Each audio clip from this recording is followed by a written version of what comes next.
ప్రకాశం జిల్లా మార్కాపురం పురపాలక సంఘంలో డ్రైనేజీ కాలువలు చెత్తాచెదరంతో నిండిపోయి పారిశుద్ధ్యం అధ్వానంగా తయారైందని ఫాగింగ్ చేయకపోవడంతో పట్టణంలో దోమల ఉధృతి పెరిగి ప్రజలు జ్వరాల బారిన పడుతున్నారని municipal vice chairman Sheikh Ismail కౌన్సిలర్లు చైర్మన్ దృష్టికి తెచ్చారు. మార్కాపురం పట్టణంలోని అమరజీవి పొట్టి శ్రీరాములు కౌన్సిల్ సమావేశం హాల్లో కౌన్సిల్ సాధారణ సమావేశం చైర్మన్ చిర్లంచెర్ల బాలమురళీకృష్ణ అధ్యక్షతన నిర్వహించారు. పట్టణంలో 35 వార్డులంటే 2 ఫాగింగ్ మిషన్లతో ఎన్ని వార్డులో నిర్వహిస్తారని, మరికొన్ని ఫాగింగ్ మిషన్లు తెప్పించి పట్టణంలో దోమల ఉధృతిని తగ్గించాలని వారు కోరారు. ఫాగింగ్ లేకపోయినా ఆయిల్ ఖర్చులు మాత్రం ఎక్కువయ్యాయని, ఎక్కడికి పోతుందోనని వారు ప్రశ్నించారు.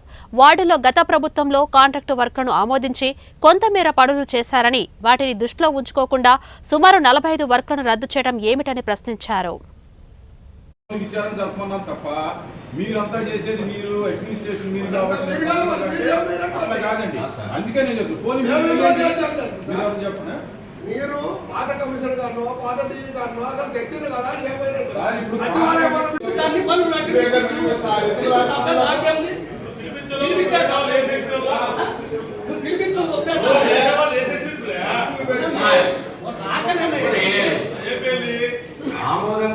ఐదో బ్లాక్ కౌన్సిలర్ మంగమూరి శ్రీనివాసరావు ఈరోజు జరిగిన కౌన్సిల్ మీటింగ్ సమావేశంలో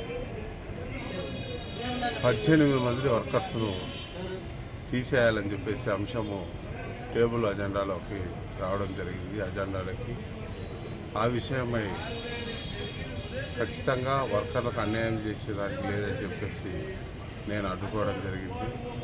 నా మీద కౌన్సిలర్స్, టీడీపీ కౌన్సిలర్స్ దౌర్జన్యంగా కూడా ఆ అంశం పాస్ చేయాలి, 55 అంశం పాస్ చేయాలని చెప్పేసి వాళ్ళు వాదులాడటం జరిగింది.